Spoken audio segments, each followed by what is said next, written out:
G'day Spurs fans, Paul the Hotspur hippie here, back out in nature where I belong. And I hope you're all doing well out there. A couple of things popped up in the last day or so. James Maddison did a little interview, covered a few things, and one of the things he was talking a bit about our gaffer Ange Postecoglou, about some simple things he said to the players. Basically, if you're just a decent person, we're going to get along just fine. And I really like that. You know, just don't be a dick. That's all you got to do. It's not hard, is it?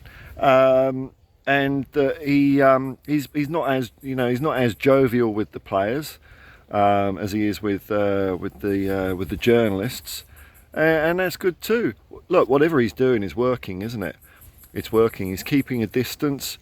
He's seems to be maintaining some sort of, I suppose you could call it, standards of behaviour, whether you want to call that ethical or moral or whatever. Just be a decent person, and the rest falls into place. Very few words, but very wise. Now, I saw an interview with Ange Postecoglou.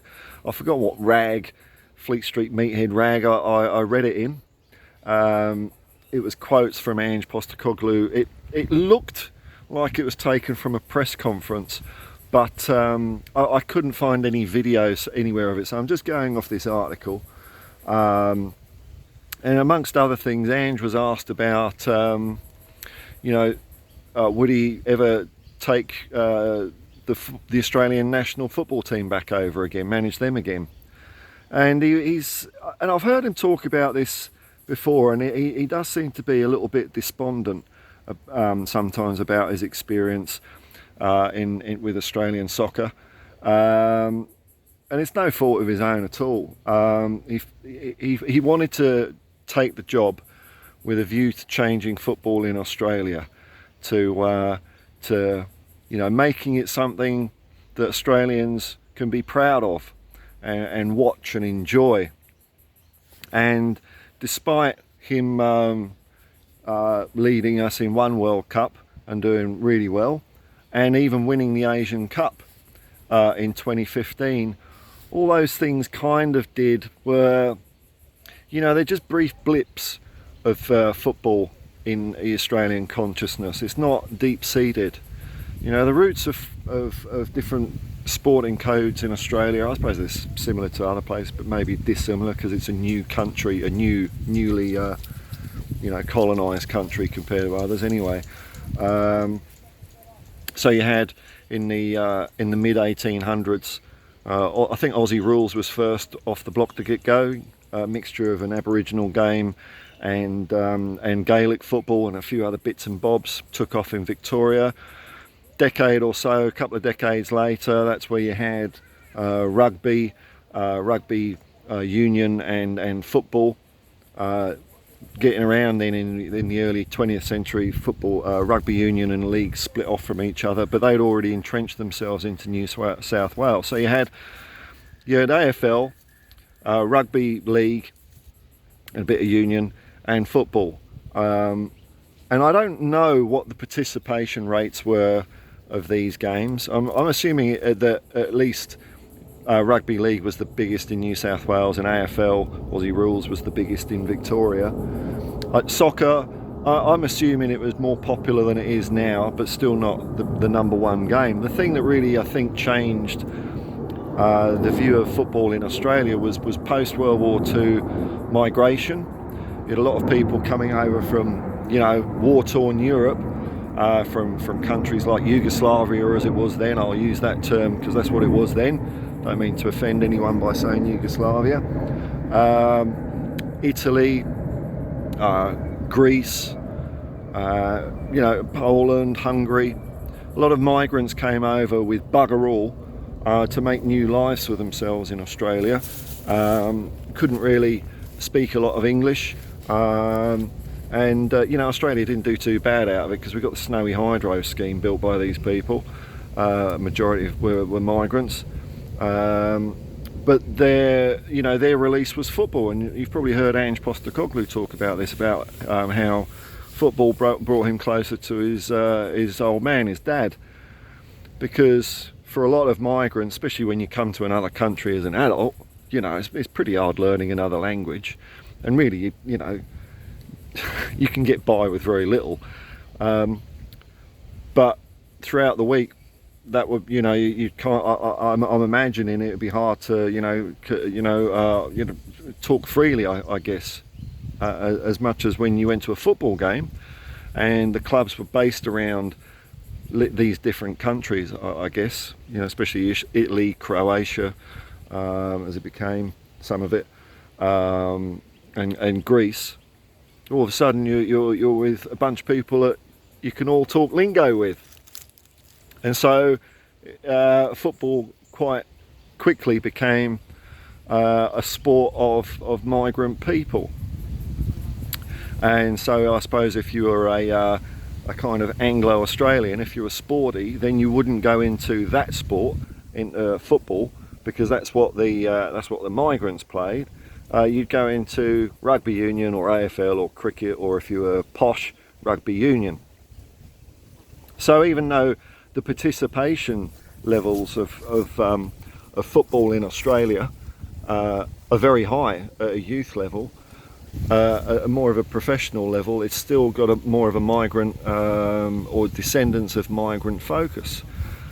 And that, for me, I think is what's not what's gone wrong with football, but let me put it this way. Australia's just had a really bad rugby union World Cup. I didn't watch it, I don't follow the sport, but they were apparently atrocious, embarrassing. Now, as a result of that, I can guarantee you that somehow, somewhere, more money will be ploughed into rugby union.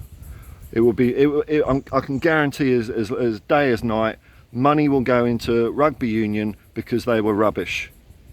But on the other hand, that same thing doesn't happen with football in Australia. Now, I'm not going to draw any conclusions as to why that may be, but there is still a large, Anglo influence on the levers of power in this country. And I suppose if money's up for grabs for different sport, you're going to give it to your mates, aren't you? You're going to give it to the rugby union people instead of football. I was a little bit sad when Ange said that he hadn't affected a football. He said he hadn't affected football in Australia, but I think he did affect a lot of people over here that love the game. When we won the 2015 Asian Cup, it was, for a football fan, it was a big deal. It was a tremendous deal. But when the party finished, and it was just back to more business as usual, all the media completely ran away from football again. Sorry about that. Someone just walked past with their dog and we had a little chat. That was jolly nice. So it was a big deal us winning the Asian Cup for a football fan. But okay, yeah, back on track now. But as soon as that party finished, the media ran away from it again. And I'm seeing a little bit of it now because Ange Postecoglou and Tottenham Hotspur are riding high. I don't know if anyone's told you, but we are currently #1 in the Premier League, best team in England and Wales. So it is getting a minor bit of coverage here. But you can guarantee if Tottenham start losing, or Ange moves somewhere else, or for whatever reason, then they will be, they're interested in jumping on the bandwagon, winners are grinners. But day to day, no, they don't give a stuff about it. And I don't know how that's going to change in this country. There is a real underbelly of, I guess you could call it bigotry. A recent example was Lucy Jelic, an SBS football reporter, and I think she has Croatian parents, and she would take the trouble of going to the effort of trying to pronounce people's names correctly in the correct accent, the way it should be spoken. I try and do that, but I'm not as good as her. I think it's the least you can do. Try and get it right, and instead of like anglicising everything. And she got a load of blowback.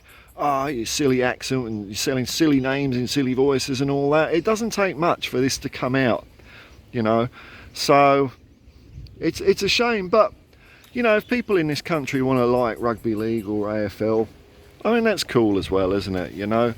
I think just the problem is that from a funding or perception from the government and the media. I think football's always going to be behind the 8 ball. And it's a shame because it is one of the most widely participated in sports, and we do punch above our weight on it. We'll find how good against England we are on Friday.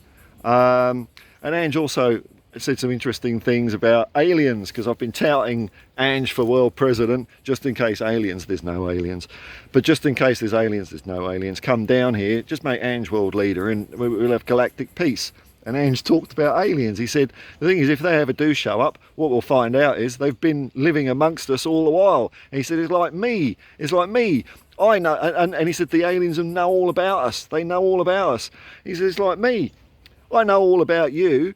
I assume he was talking to English reporters. I know all about you. I know all about your football, and you don't know anything about me. So that was pretty cool, man. Anyway, international break drags on. Hopefully there'll be a few things for me to talk about here and there. I'm tending to do a bit more, live streams in the evening in Australia, which is morning in England. I've done 3 in the last 3 days, and I've really enjoyed it. So I'm going to do a bit more of that. Also, I did a video a few days ago, and I talked about getting to over 2,000 subscribers, and I had a hell of a lot of comments, complimenting me on the channel and well wishes. So, even though I don't reply to comments, that's just my thing. I do read them, and thanks for all the kind words, everyone. That's very nice of you all. Anyway, until next time, when I'm assuming Tottenham Hotspur, the greatest team the world has ever seen, will still be top of the Premier League. Actually, on that, I did see a thing in The Guardian, can Tottenham win the title? And it was basically along the lines of, like, we're really good at, Vicario is a really good goalkeeper, and we're really good at, passing, and we're really good at, creating chances, and we've got steely resolve. But, you probably can't keep that up all season, so no. It's like, what? Well, some bloody team's going to. One team will. Why can't it be us? Guardian. Anyway, until next time, folks, peace and love, man. Peace and love. And come on, you Spurs.